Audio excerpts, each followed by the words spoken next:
Assalamualaikum warahmatullahi wabarakatuh. Selamat malam EduFriends, selamat malam teman-teman. Perkenalkan, nama saya Lulu Afifah Sani, insya Allah malam ini saya akan menemani teman-teman untuk belajar bahasa Indonesia, materi teks editorial. Teks editorial ini adalah materi kelas 12 SMA semester 1 di bab 3. Sebelumnya perkenalkan, nama saya Lulu Afifah Sani.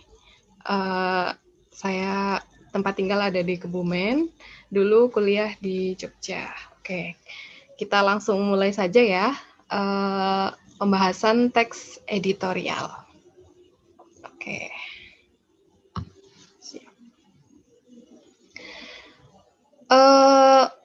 Oh ya, sebelumnya saya akan menyampaikan beberapa hal terkait pembelajaran ini. Yang pertama, nanti 30 menit ke depan, saya akan menjelaskan materi dan beberapa latihan soal.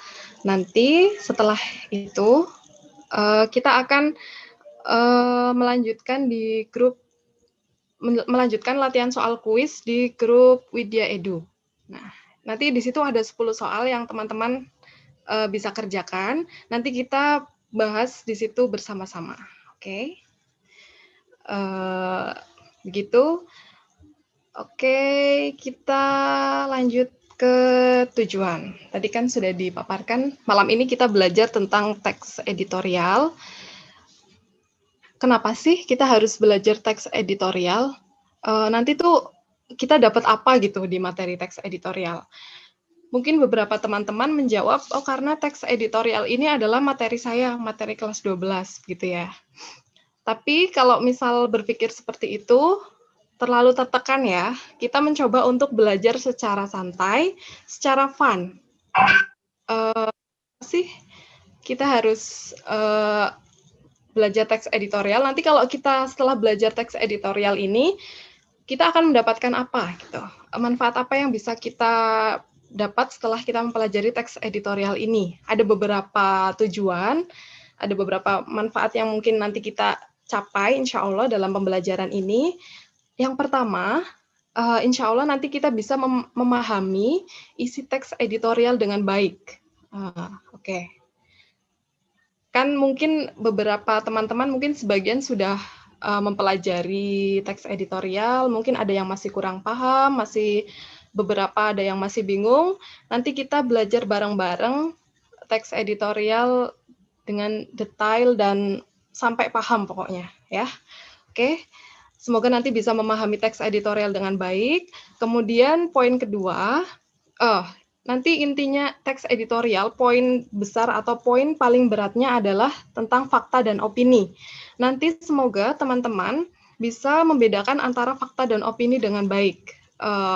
Sebenarnya membedakan fakta dan opini ini cukup bermanfaat, tidak hanya dalam konteks pembelajaran teks editorial, tapi dalam konteks keseharian juga. Kita harus mampu, karena dalam keseharian kita kan dihadapkan pada teks-teks ya, berbagai teks, atau kita harus menulis, dan di situ ada komposisi yang harus dituliskan antara fakta dan opini. Nah, kita harus paham bagaimana itu fakta, bagaimana itu opini, itu harus dianalisis dengan baik, dan insya Allah nanti kita mempelajari ini dengan detail dan bisa membedakan antara fakta dan opini. Nah, khususnya dalam teks editorial, gitu ya. Kemudian, mampu menganalisis struktur teks editorial. Nah, nanti setelah mempelajari teks editorial, teman-teman diharapkan paham, benar-benar paham struktur teks editorial itu apa saja, terus terdiri dari apa saja bagian-bagiannya, sehingga nanti teman-teman tidak hanya mampu menganalisis teksnya, tapi mampu menuliskan gitu, seperti itu ya. Mampu menuliskan teks editorial karena sudah paham strukturnya gitu. Kemudian tujuan selanjutnya yang insya Allah kita capai dalam pembelajaran ini adalah mampu menganalisis ciri kebahasaan pada teks editorial. nanti insya Allah di dalam pembelajaran ini kita belajar beberapa ciri kebahasaan, khususnya dalam teks editorial. Sehingga ketika teman-teman akan menganalisis atau teman-teman akan menulis teks editorial, teman-teman paham bagaimana bahasa yang sebaiknya digunakan. Karena tiap teks mempunyai ciri kebahasaannya masing-masing, tidak terkecuali teks editorial ini, gitu ya. Nah, tujuan akhirnya semoga nanti setelah paham isi teks editorial itu apa, setelah bisa membedakan fakta dan opini, mampu menganalisis struktur, menganalisis ciri kebahasaan, mudah-mudahan nanti teman-teman bisa menulis teks editorial dengan baik dan benar. Nah, begitu ya. Lanjut dulu. Oke. Beberapa tujuan tadi udah saya paparkan, terus kita belajar apa nih malam ini? Semoga teman-teman masih semangat ya. Kita belajar apa nih malam ini? Untuk mencapai tujuan tadi yang 5, saya sudah memetakan beberapa hal yang insya Allah malam ini akan kita kupas tuntas secara detail. Nah, yang pertama, tadi kan tujuan awal kan memahami isi teks ya, memahami isi teks editorial. Nah, untuk bisa memahami isi teks editorial, kita harus mengidentifikasi dulu apa sih teks editorial itu. Teks editorial itu teks yang seperti apa, seperti itu. Pertama nanti kita akan mengidentifikasi.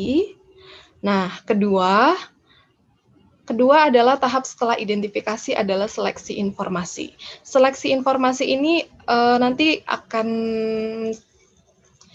saya paparkan bagaimana teman-teman mengambil isu atau peristiwa yang akan dituliskan dalam teks editorial, atau bagaimana seorang redaktur itu menyeleksi informasi yang akan dituliskan dalam teks editorial, seperti itu. Nah, yang terakhir nanti kita akan mempelajari tentang struktur dan kebahasaan. Setelah tahu isi, kemudian bagaimana cara menyeleksi informasi yang ada di luar, kemudian dirumuskan. Setelah itu kita memahami strukturnya apa saja dan bagaimana ciri kebahasaannya. Nah, insya Allah nanti kita akan mencapai tujuan, kita bisa memahami teks editorial dengan baik dan bisa menyusun teks editorial dengan baik, seperti itu. Bismillah, kita mulai ya. Yang pertama, kita identifikasi dulu. Mungkin di antara teman-teman ada yang masih asing, ada yang masih asing dengan teks editorial sebelumnya, sebelum membaca materi ya. Teks editorial itu apa sih? Mungkin beberapa ada yang asing gitu, belum pernah dengar sebelumnya gitu. Padahal ternyata teks editorial itu adalah sama dengan tajuk rencana. Nah, kalau tajuk rencana ini teman-teman asing atau enggak? Jangan-jangan asing juga. Nah, kalau teman-teman rajin membaca harian atau koran, istilah tajuk rencana pasti tidak asing lagi dalam pikiran teman-teman ya. Tajuk rencana. Biasanya tajuk rencana ini ada dalam kolom opini, karena isinya tadi sebelumnya sudah saya paparkan. Teks editorial isinya adalah fakta dan opini. Nah, intinya opini, tapi beberapa ada faktanya, seperti itu. Nah, tajuk rencana ini berada dalam kolom opini ya, teman-teman, di dalam harian atau koran. Nah, apa sih teks editorial atau tajuk rencana itu? Nah, identifikasi kita pahami, teks editorial atau tajuk rencana itu suatu teks yang dituliskan oleh redaksi atau redaktur dalam harian dalam menanggapi suatu peristiwa. Jadi teks editorial itu ditulis oleh redaktur dalam suatu harian itu. Kemudian untuk mengkritisi atau untuk memberi pandangan soal peristiwa-peristiwa apa saja yang tengah ramai di koran tersebut, seperti itu. Intinya dari teks editorial adalah itu. Nah, teks editorial ini termasuk ke dalam Sebentar. Teks editorial ini termasuk ke dalam teks eksposisi. Nah, kita mengenal beberapa jenis teks dalam bahasa Indonesia ya. Ada banyak. Ada teks prosedur, ada teks narasi, ada banyak. Nah, eksplanasi, ada eksposisi. Nah, teks editorial ini, tajuk rencana ini, masuk ke dalam teks eksposisi. Nah, apa sih teks eksposisi itu? Teks yang bagaimana? Seperti itu.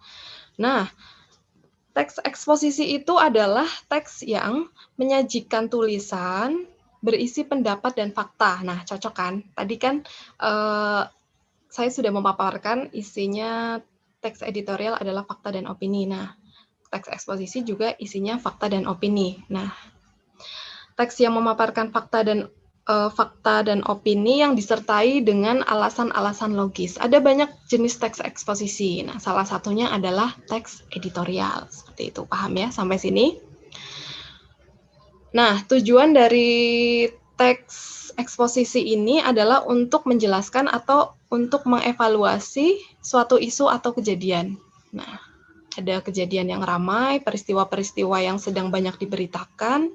Kemudian ada beberapa teks eksposisi yang ditujukan untuk memberikan klasifikasi atau mengevaluasi peristiwa tersebut. Nah, jadi kan tadi menurut pengertiannya ditulis oleh redaktur yang bertujuan untuk memberikan pandangan atas peristiwa-peristiwa yang sedang ramai dibicarakan di koran tersebut, di masyarakat lah khususnya intinya ya. Nah, gitu ya, termasuk teks eksposisi karena mengemukakan fakta yang bertujuan untuk mengklarifikasi dan menjelaskan suatu isu atau peristiwa.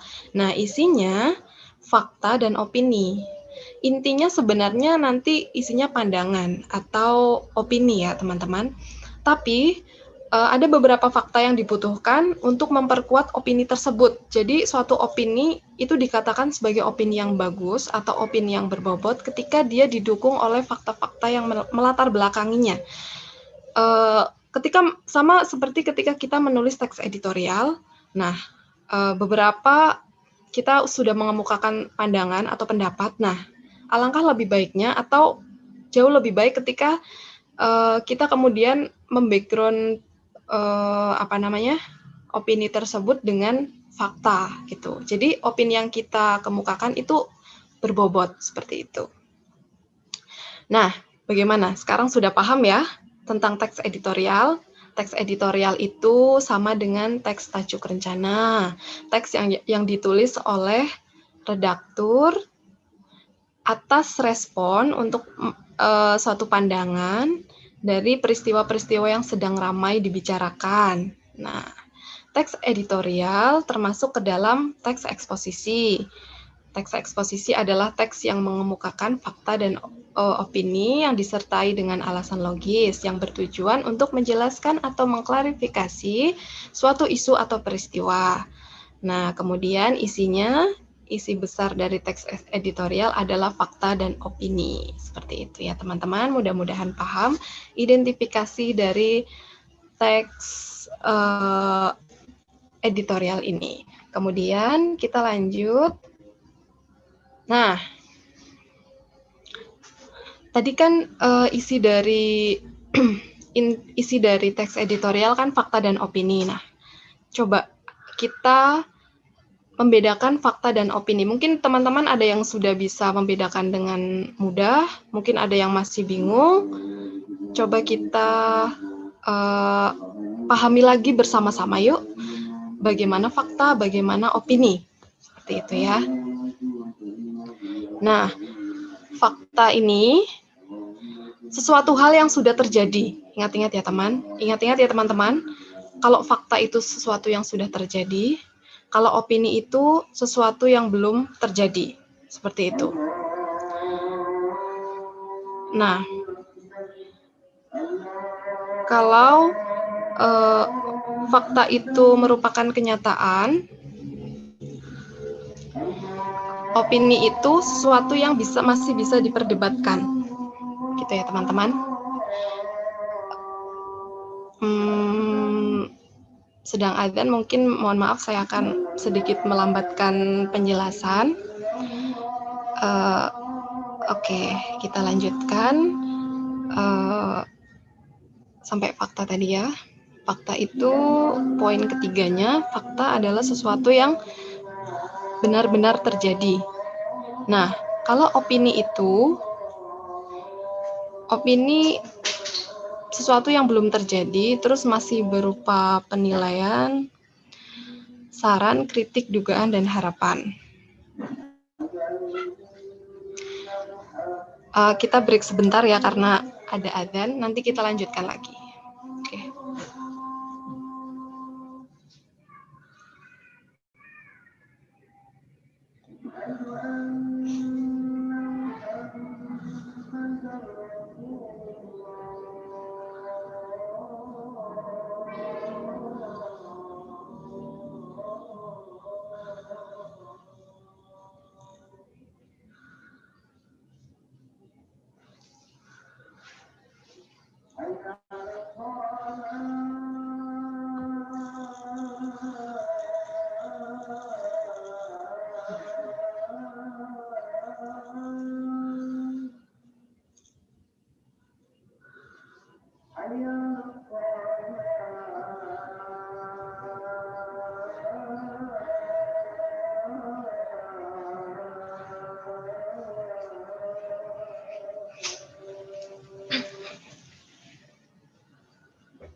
Oke teman-teman, kita lanjutkan lagi ya.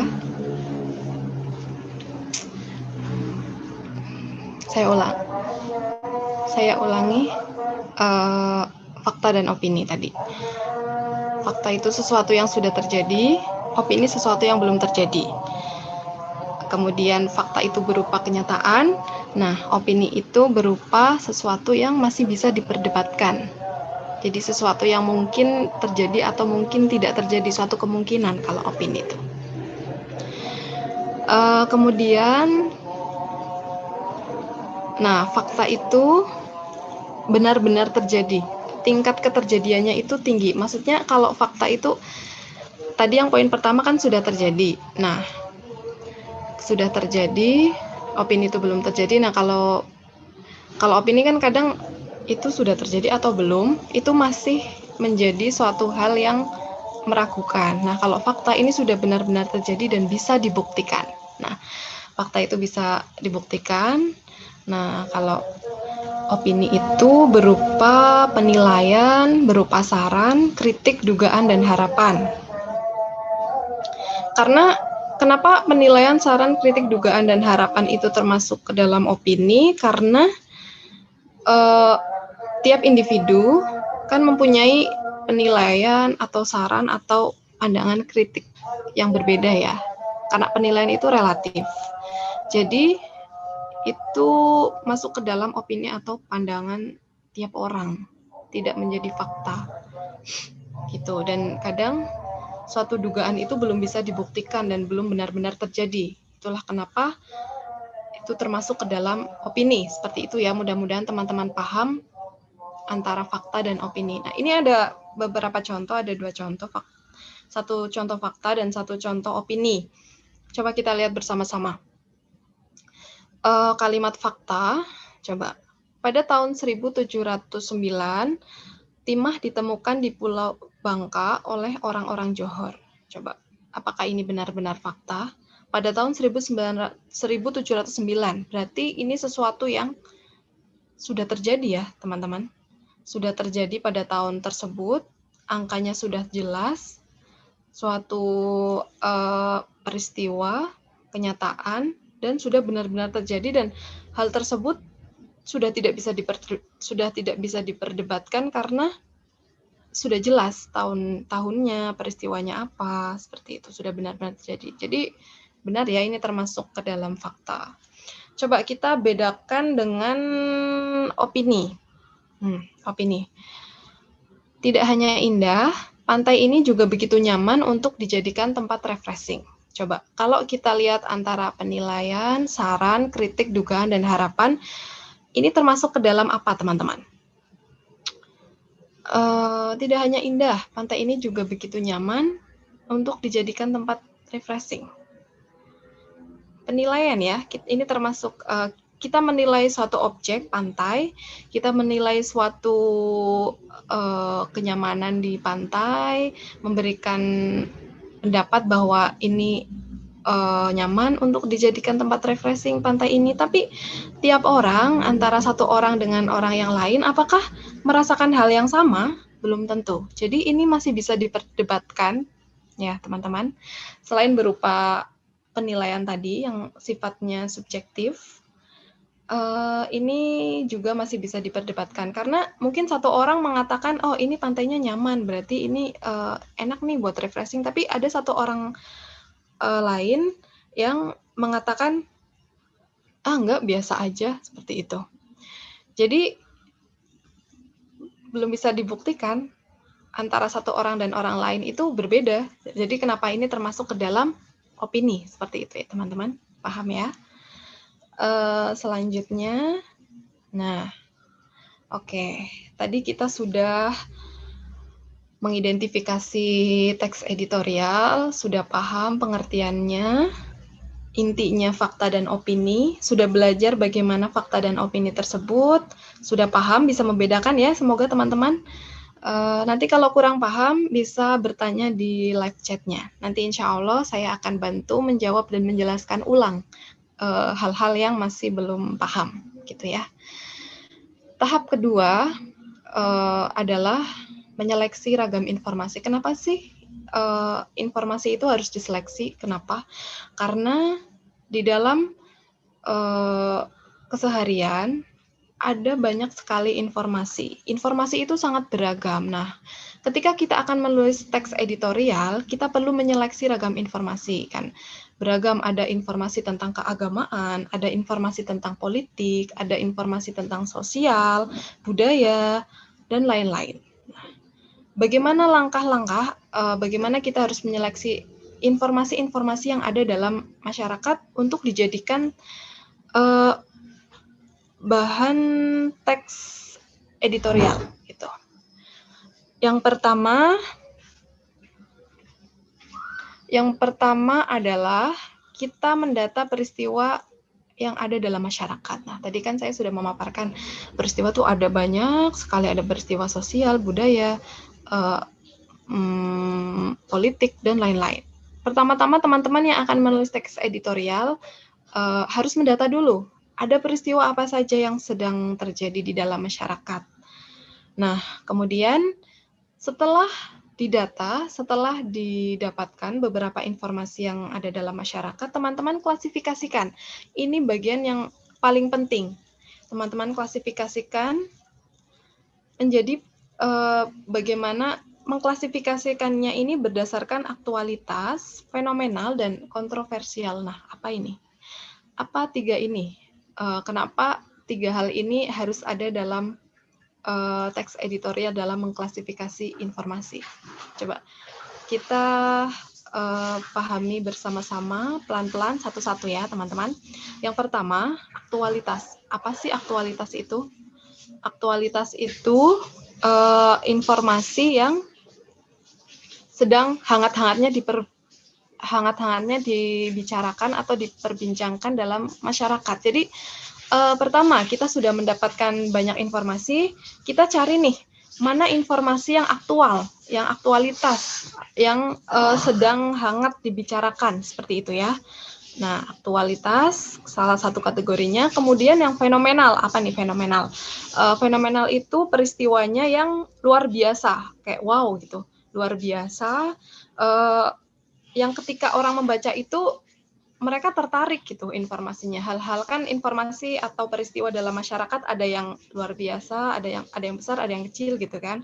Ada yang informasi yang sepele, ada yang penting. Nah, ini informasi dalam masyarakat yang perlu dipilih, yang diklasifikasikan adalah informasi yang luar biasa, informasi yang penting, yang sekiranya masyarakat itu mendapatkan sesuatu dari informasi tersebut, bermanfaat, seperti itu.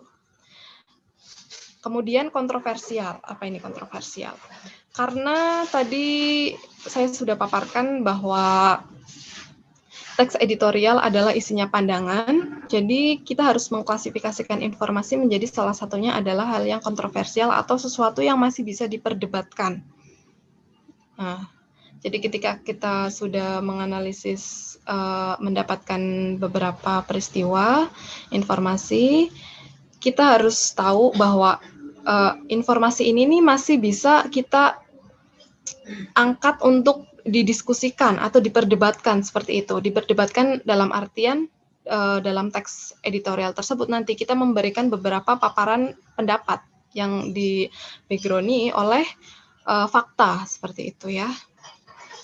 Mungkin cukup jelas ya, saya ulangi sekali lagi, ketika sudah mendapatkan data-data peristiwa atau informasi yang ada dalam masyarakat, kita klasifikasikan menjadi bagaimana informasi, mana nih informasi yang lagi hangat-hangatnya, yang aktual, itu yang pertama. Yang kedua, mana nih informasi yang fenomenal, informasi yang luar biasa, informasi yang penting, sekiranya penting untuk dibagikan kepada masyarakat. Kemudian yang kontroversial, mana nih informasi yang masih bisa diperdebatkan atau didiskusikan bersama masyarakat nantinya, seperti itu.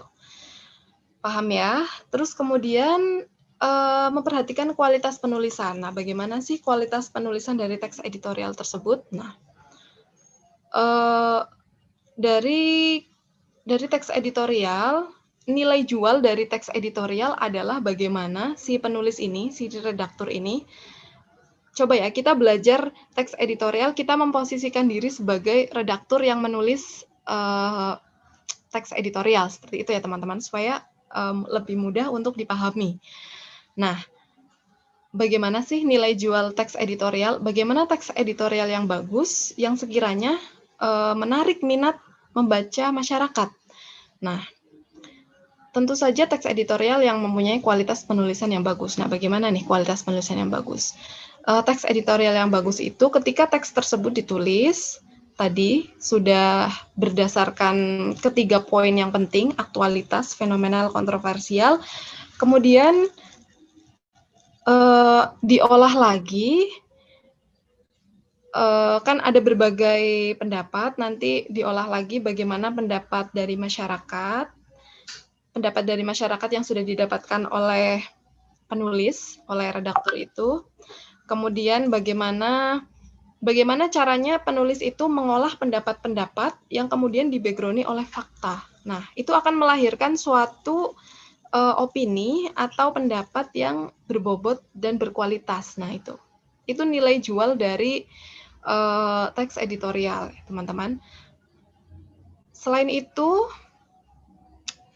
di akhir bagian teks editorial juga terdapat saran dan jalan keluar biasanya, karena ini suatu hal yang masih diperdebatkan, biasanya berupa suatu permasalahan.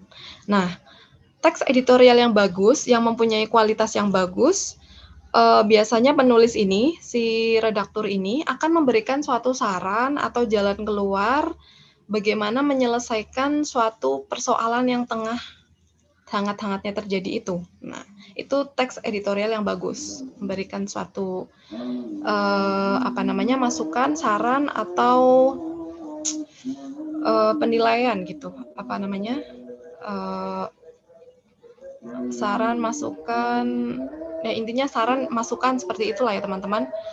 Jadi ada suatu permasalahan, si penulisnya memberikan suatu pandangan dan memberikan saran dan jalan keluar dari permasalahan tersebut. Oke. Nah, kemudian adalah analisis struktur. Apa sih isinya teks editorial itu? Kalau kita mau nulis atau kalau kita mau menyusun teks editorial, apa aja nih bagian-bagiannya? Sama seperti teks-teks lainnya yang terdiri dari 3 bagian inti, isi, pendahuluan, isi, dan penutup. Hampir semua teks apa saja pasti terdiri dari 3 bagian itu. Pendahuluan, isi, dan penutup. Nanti hanya yang membedakan nama-namanya. Teks apa nanti ada nama-namanya sendiri, bagian pendahuluan itu namanya apa, bagian inti atau isinya itu nanti bagian apa, namanya apa, dan penutupnya nanti namanya bagian apa. Itu nanti tiap teks beda-beda, tapi inti dari teks apa saja itu ada 3 itu. Pendahuluan, isi, sama penutup. Tidak terkecuali dengan teks editorial ini, teman-teman. Nah, ayo kita lihat apa aja nih yang menjadi bagian-bagian dari teks editorial. Ada 3. Yang pertama adalah pengenalan isu. Nah, pengenalan isu ini jadi bagian pendahuluannya teks editorial. Isinya apa nih?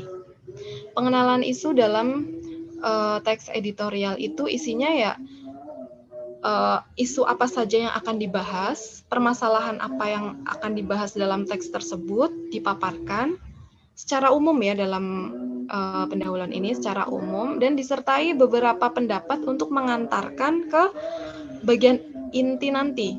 Nah, jadi di dalam pengenalan isu biasanya sudah ada pandangan atau pendapat tapi tidak banyak.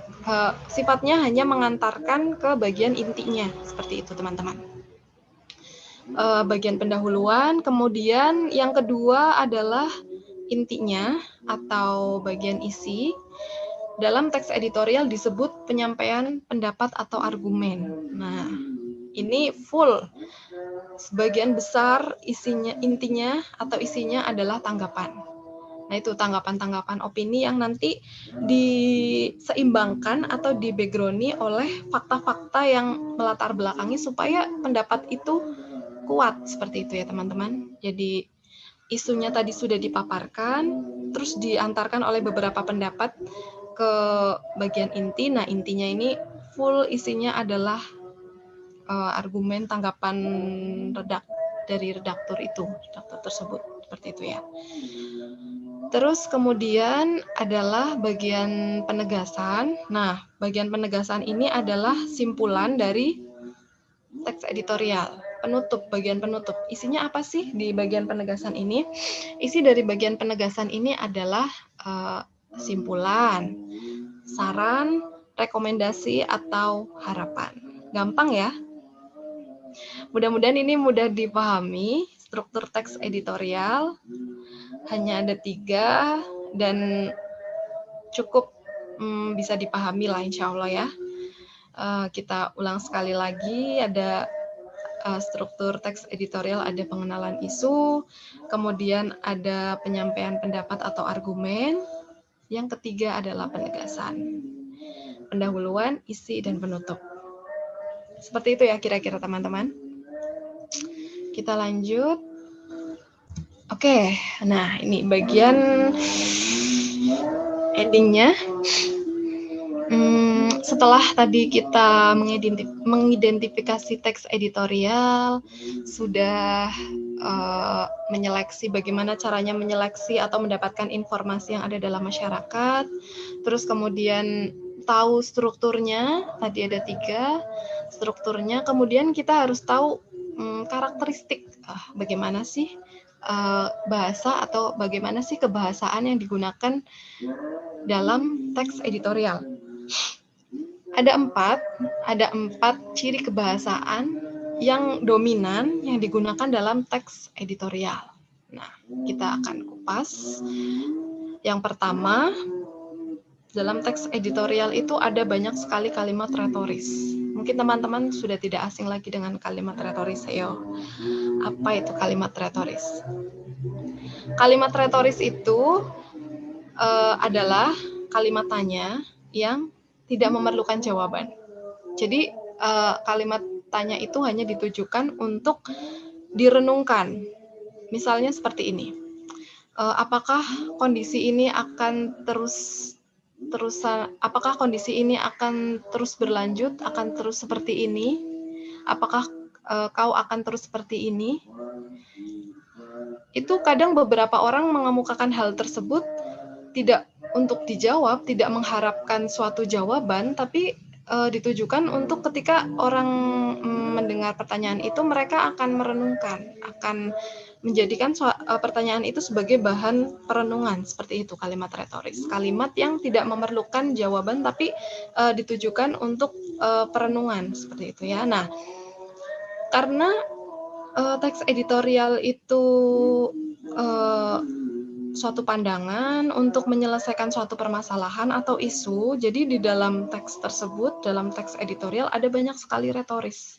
Ada banyak sekali pertanyaan yang sebenarnya tidak perlu untuk dijawab, tapi perlu untuk direnungkan. Nah, kadang penulis seperti itu, menuliskan banyak sekali kalimat retoris dalam teks editorial, supaya ketika kita membaca teks tersebut, kita ikut berpikir, kita ikut merenung. Oh, iya ya, memang benar seperti ini. Jadi ada salah satu fungsi teks editorial supaya kita ikut memahami permasalahan tersebut dan ikut merenungkan dan paham seperti itu. Kemudian selain kalimat retoris ada beberapa kata populer. Apa ini kata populer? Kata populer itu adalah kata yang banyak orang tahu maknanya.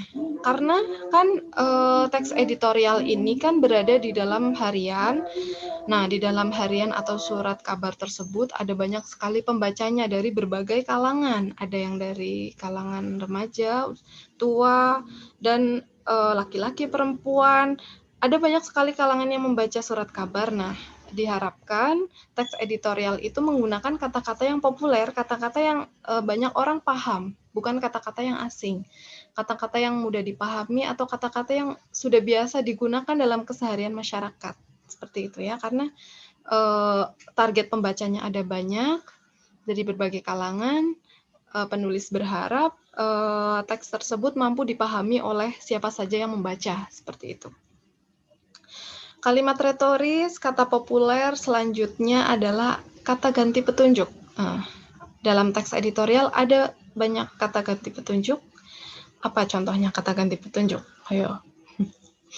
Misalnya kata ganti petunjuk adalah ini, itu adalah kata ganti petunjuk. Nah, dalam teks editorial ada banyak sekali kata ganti petunjuk karena ada banyak sekali hal yang ditunjukkan, dipaparkan. Nah, itulah kenapa dalam teks editorial ada banyak kata petunjuk ya teman-teman. Itu tadi contoh salah satunya ini, itu, seperti itu. Kemudian yang keempat adalah konjungsi kausalitas.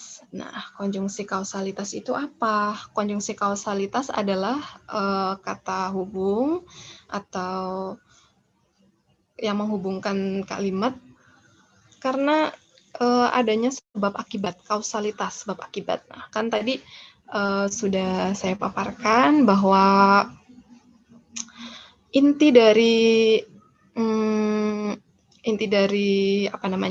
teks editorial adalah suatu pandangan yang ditujukan untuk menyelesaikan suatu permasalahan atau menyikapi atau memandang suatu permasalahan. Jadi di dalam teks tersebut pasti ada banyak sebab akibat yang terjadi.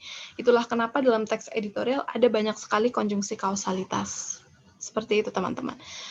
Konjungsi kausalitas misalnya ada karena, sebab, akibatnya, seperti itu. Nah, itu tadi analisis kebahasaan, ada kalimat retoris, kata populer, kata ganti petunjuk, dan konjungsi kausalitas. Oke. Ada 5 soal di sini untuk mengecek pemahaman teman-teman ya. Kita kerjakan bersama-sama. Oke, dimulai dari ciri kebahasaan. Nah, di sini ada contoh kalimat atau potongan kutipan dari teks editorial. Coba kita lihat. masyarakat sebagai konsumen menjadi terkaget-kaget karena kenaikan BBM, di situ ada kenaikan BBM tanpa didahului sosialisasi. Nah, apa nih ciri kebahasaan yang terdapat dalam kutipan teks editorial di atas? Apakah di situ menggunakan kata-kata populer? Ataukah di situ menggunakan konjungsi temporal atau konjungsi waktu? Apakah di situ menggunakan konjungsi kausalitas atau konjungsi sebab akibat? Apakah menggunakan kalimat langsung? Apakah kalimat retoris? Kalau kalimat retoris bukan ya teman-teman, karena ini berupa pernyataan bukan pertanyaan. Satu. Terus kemudian apakah kalimat langsung? Bukan. Ini bukan kalimat langsung. Kalimat langsung itu kan diapit oleh dua tanda kutip. Dua tanda petik. Petik buka dan petik tutup. Itu kalimat langsung. Nah, seperti itu. Apakah di sini ada konjungsi kausalitas? Coba kita lihat. Masyarakat sebagai konsumen menjadi terkaget-kaget karena. Nah, ini. Di sini ada konjungsi kausalitas karena. Nah, berarti ciri kebahasaan dalam teks editorial ini adalah adanya konjungsi kausalitas. Jawabannya adalah C ya, teman-teman. Lanjut, coba kita lihat soal selanjutnya. Masih ciri kebahasaan. Nah, kita lihat, di bawah ini merupakan teks editorial dengan ciri kebahasaan menggunakan kata ganti petunjuk. Kecuali, tadi kita sudah membahas kata ganti petunjuk itu ada ini, ada itu, seperti itu ya. Coba kita lihat dari opsi ini, mana yang tidak menggunakan kata ganti petunjuk. Kita lihat yang A, benarkah pemerintah tidak tahu atau tidak diberitahu soal kenaikan LPG? Apakah itu ada kata ganti petunjuknya? Mungkin tidak ada ya, dan ini lebih cenderung kepada kalimat retoris. Ini, yang poin A ini adalah contoh kalimat retoris, teman-teman. Benarkah pemerintah tidak tahu atau tidak diberitahu soal kenaikan LPG? Ini ditujukan untuk direnungkan, tidak untuk dijawab dalam teks editorial ya, teman-teman. Ini tidak ada kalimat tidak ada kata ganti petunjuknya. Tapi coba kita lihat pilihan-pilihan yang lain, apakah ada kata ganti petunjuknya atau tidak. Coba yang B. Sungguh kenaikan harga itu merupakan kado yang tidak simpatik, tidak bijak, dan tidak logis. Nah, kenaikan harga itu. Di sini ada kata itu. Ada kata ganti petunjuk. Untuk menganalisis kebahasaan memang harus sangat cermat, teman-teman. Kemudian ini ada ya, B ada, yang C coba kita lihat. Berdasar rapat itulah, nah di sini ada itulah, itu, di sini ada itu, di sini di C ada itu. Coba kita lihat yang D. Akhir-akhir ini, nah sudah dapat nih ini. Ada juga. Kita lihat yang E, apakah ada? Sejumlah kalangan menilai peningkatan kualitas pendidikan di Indonesia sampai saat ini. Nah, ditunjukkan ada kata ganti petunjuk ini juga. Berarti B, C, D, E ada kata ganti petunjuknya. Berarti jawabannya adalah A. Karena A ini adalah kalimat retoris atau kata tanya retoris. Dan tidak terdapat kata ganti petunjuknya. Gitu ya, teman-teman. Coba kita lanjut lagi soal. Nah, berikut merupakan hal-hal yang menjadi daya tarik atau nilai jual teks editorial di mata pembaca. Kecuali apa saja? Tadi sudah saya paparkan apa saja yang menjadi daya tarik atau nilai jual teks editorial. Nah, A, apakah bahas topik harus baik, harus diseleksi dengan baik menurut 3 kriteria, aktual, fenomenal, dan kontroversial. Oke. Yang kedua, penulisannya yang indah. Apakah menulis teks editorial harus indah? Tidak ya. Penulisan yang indah ini ditujukan untuk penulisan karya sastra. Sedangkan teks editorial tidak termasuk ke dalam karya sastra. Teks editorial termasuk ke dalam teks eksposisi. Nah, kemudian yang C, coba pengolahan berbagai argumen. Betul ya?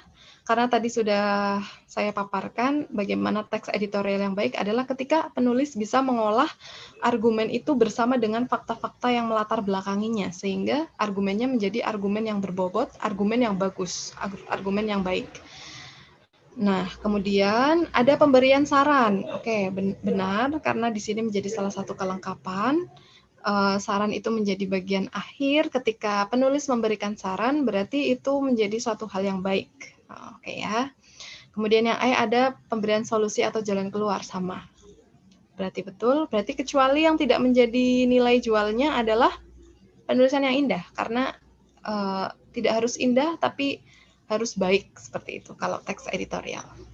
Lanjut ya, masih ada 2 soal. Setelah ini teman-teman bebas mau tanya di live chat, nanti saya coba untuk membantu menjawab. Kita selesaikan dulu 2 soal ini, coba kita lihat. Bagian teks editorial ini struktur ya teman-teman, termasuk ke dalam struktur. Bagian teks editorial yang berisi saran, rekomendasi, dan harapan. Ayo, tadi apa? Tadi struktur teks editorial ada 3, pengenalan isu, penyampaian argumen, dan penegasan. Penyampaian saran, rekomendasi, dan harapan itu ada di bagian akhir atau simpulan, yang namanya dalam teks editorial adalah penegasan. Jadi nomor 4 jawabannya adalah yang A. Kenapa kok tidak E? Karena simpulan ini sifatnya masih umum. Tadi kan saya sudah paparkan, tiap teks apa saja itu terdiri dari 3 bagian. Yang pertama adalah pembukaan, yang isi, dan penutup atau simpulan. Nah, simpulan ini sifatnya masih umum. Nah, tiap teks nanti dibedakan berdasarkan jenis teksnya. Nah, kalau di teks editorial, bagian penutupnya isinya namanya penegasan. Isinya saran, rekomendasi, dan harapan. Paham ya teman-teman? Kemudian, oke, yang nomor 5 nih, satu lagi, inti permasalahan. Kalau kita dihadapkan pada soal-soal seperti ini, bagaimana sih? Bagaimana cara menyelesaikan atau memecahkan? Coba kita baca dulu sebentar. Sejumlah kalangan menilai peningkatan kualitas pendidikan di Indonesia sampai saat ini masih menemui hambatan. Salah satunya disebabkan karena masih banyak guru yang belum mampu beradaptasi dengan perkembangan teknologi informasi dan komunikasi atau TIK. Ini adalah salah satu kutipan dari teks editorial. Pertanyaannya adalah inti permasalahan apa sih yang ada dalam kutipan teks tersebut? Coba kita lihat. Yang pasti ketika kita dihadapkan oleh pertanyaan inti permasalahan, kita harus cari pilihan jawaban yang benar-benar lengkap, sesuai, dan mencakup semua ini secara padat. Coba kita lihat. Hambatan kualitas pendidikan di Indonesia. Apakah hanya mengemukakan tentang hambatan? Tidak ya, di sini ada kenapa hambatan itu bisa terjadi. Nah, yang A mungkin ada benarnya, tapi kurang lengkap ya teman-teman. Kemudian coba kita lihat yang B, keterlambatan adaptasi dengan teknologi. Sama, siapa yang terlambat adaptasi dengan teknologinya? Informasinya kurang lengkap, mungkin benar tapi kurang tepat, kurang lengkap ya teman-teman. Coba kita lihat yang C, guru yang enggan belajar teknologi. Apakah iya? Tidak ya, karena di sini belum beradaptasi saja. Bukan karena tidak mau belajar teknologi kan. Jadi yang C juga kurang sesuai. Kemudian yang D, hambatan kualitas pendidikan Indonesia karena ketidakmampuan adaptasi guru pada teknologi. Apakah ini jawabannya? Ini mungkin lengkap, sesuai, dan mencakup hampir keseluruhan informasi yang ada dalam kutipan tersebut. Coba kita lihat dulu yang E, ketidakmampuan siswa beradaptasi dengan teknologi. Lah, kenapa jadi siswa? Karena tadi kita di kutipan ini yang dibahas adalah guru, bukan siswa ya teman-teman. Jadi yang E ini salah. Yang E kurang tepat. Jadi yang paling tepat dan sesuai adalah yang D. Informasinya paling lengkap. Hambatan kualitas pendidikan Indonesia karena ketidakmampuan adaptasi guru pada teknologi informasi. Oke, sudah selesai. Oke, sekarang lanjut ke live ya. Silakan teman-teman akan menanyakan, ada live chat di situ. Silakan teman-teman bisa bertanya apa saja.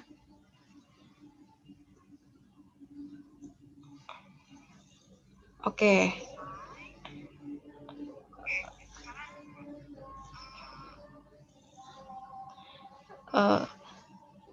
Oke, kakak lagi silakan teman-teman akan menanyakan, ada live chat di situ. Silakan teman-teman bisa bertanya apa saja. Oke. Kakak sudah lihat. Ada yang bertanya tentang masih bingung bedanya fakta dan opini. Satu itu ya. Nanti kakak ulangi lagi. Yang kedua, argumen itu opini ya kak? Iya, argumen itu sama dengan opini teman-teman. Argumen itu sama dengan opini. Satu. Nanti yang opini sama fakta nanti kakak ulangin lagi ya setelah ini. Satu. Teks editorial itu apa aja ya? Ini maksudnya apa? Teks editorial itu apa aja? Bagian, struktur, atau apa? Coba Nadia Sekar, silakan apa saja ya.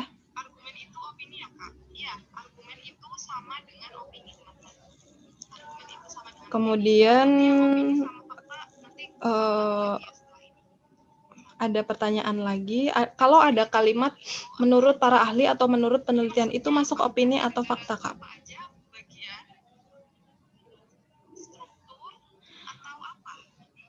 Oke.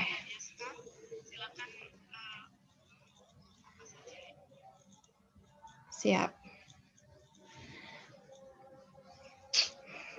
Kakak lanjut lagi ya. Tadi ada yang bertanya tentang opini dan, nah ini masih ada yang bingung ternyata, fakta dan opini. Kita belajar lagi, coba kita gali lagi atau kita ulangi lagi, karena fakta dan opini ini suatu hal yang sangat krusial atau suatu hal yang sangat penting dalam teks editorial, karena dia menjadi intinya. Jadi teman-teman harus benar-benar paham mana fakta, mana opini. Seperti itu. Oke. Terus tadi juga ada pertanyaan lagi satu, tapi nanti kakak jawab habis ini ya. Tadi pertanyaannya adalah, Kak, bagaimana kalau ada kalimat menurut para ahli atau menurut para ahli atau menurut penelitian ini dan lain-lain, seperti itu. Tadi ada yang bertanya, tapi kita lanjut dulu, kita balik dulu ke fakta dan opini dulu ya. Nanti setelah itu mungkin akan kakak sambung pertanyaan tadi gitu ya. Terus teman-teman yang lain bisa bertanya dengan pertanyaan yang lain selagi kakak menjelaskan materi ini, menjelaskan ulang tentang fakta dan opini. Nanti teman-teman bisa bertanya di live chat di aplikasi Widya Edu. Di situ ada live chat, silakan teman-teman bertanya apapun, atau mungkin di luar teks editorial boleh, silakan. Mungkin ada novel atau apa kemarin. Kalau lamaran sudah pernah ya, kalau surat lamaran itu sudah pernah, kemarin sudah dijelaskan. Mungkin tentang novel atau ada beberapa hal yang masih kurang paham, nanti bisa ditanyakan karena itu termasuk ke dalam materi PTS mungkin ya. Oke, silakan teman-teman bertanya. Kakak akan menjelaskan lagi tentang fakta dan opini, karena ada yang masih bingung atau masih ragu dan mungkin ada teman-teman lain yang juga masih bingung. Oke. Fakta dan opini. Fakta. Pertama fakta dulu ya. Fakta tadi kan suatu hal yang sudah terjadi. Hal yang perlu digarisbawahi, coba kita lihat. Biasanya fakta itu disertai dengan angka. Angka atau data. Angka-angka dalam data seperti itu.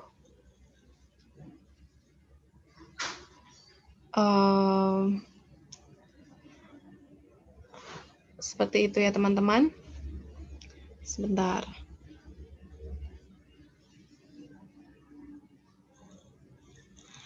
Oke. Lanjut lagi. Biasanya intinya tentang fakta. Fakta itu biasanya intinya tentang angka atau data.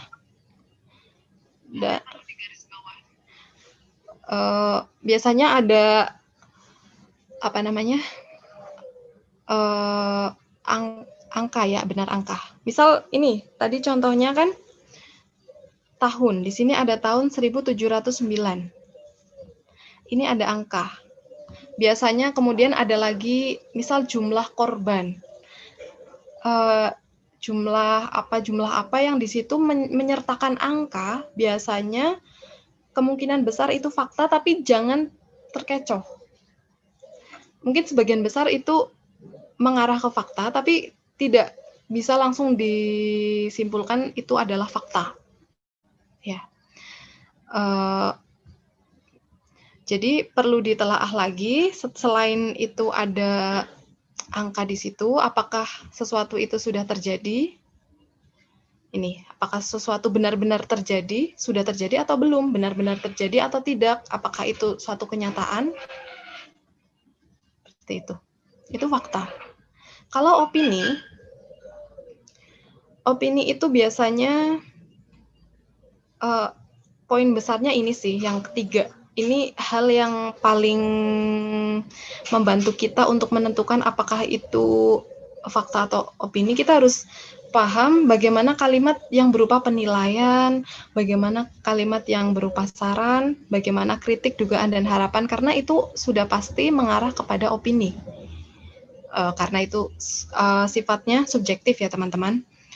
Terus kemudian opini itu belum terjadi, berbeda dengan fakta. Fakta itu sudah terjadi meskipun lampau, itu fakta sudah terjadi. Kalau suatu sudah terjadi berarti termasuk fakta. Kalau belum terjadi, kalau misal besok atau akan, berarti itu termasuk ke dalam opini atau argumen. Gitu ya. Terus masih bisa diperdebatkan.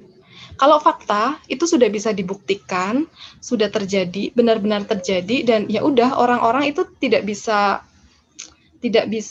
memperdebatkan lagi. Jadi itu sudah saklek lah istilahnya seperti itu. Nah, kalau opini itu tidak, masih bisa diperdebatkan. Gitu ya. Terus kemudian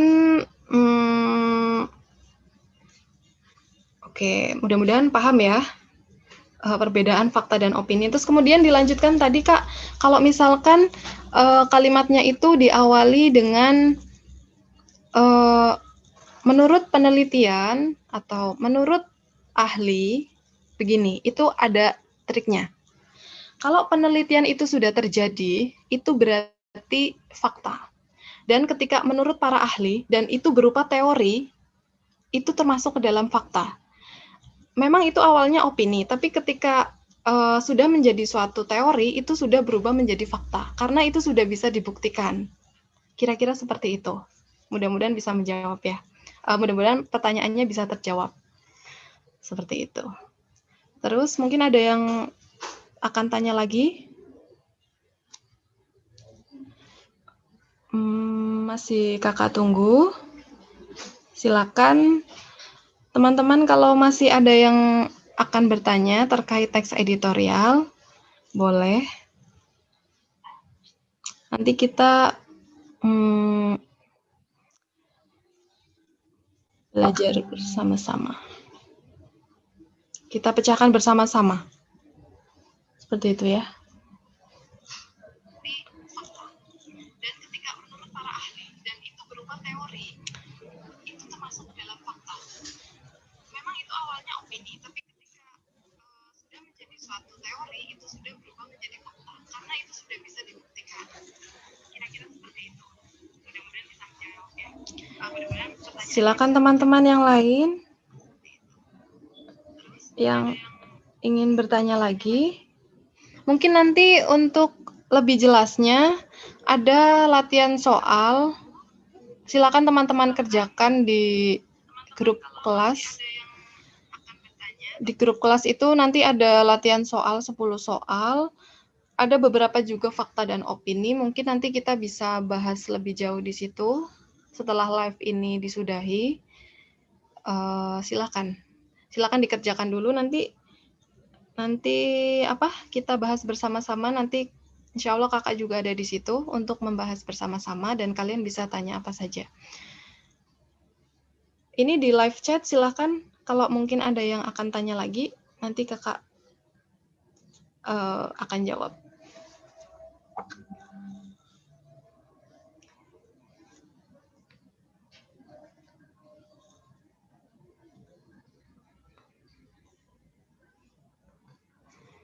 Oke, mungkin sudah tidak ada yang akan bertanya lagi ya. Kita cukupkan sampai di sini. Terima kasih sudah menyimak. Mudah-mudahan bermanfaat, mudah-mudahan bisa membantu menjadi lebih paham. Semangat terus, sukses PTS-nya.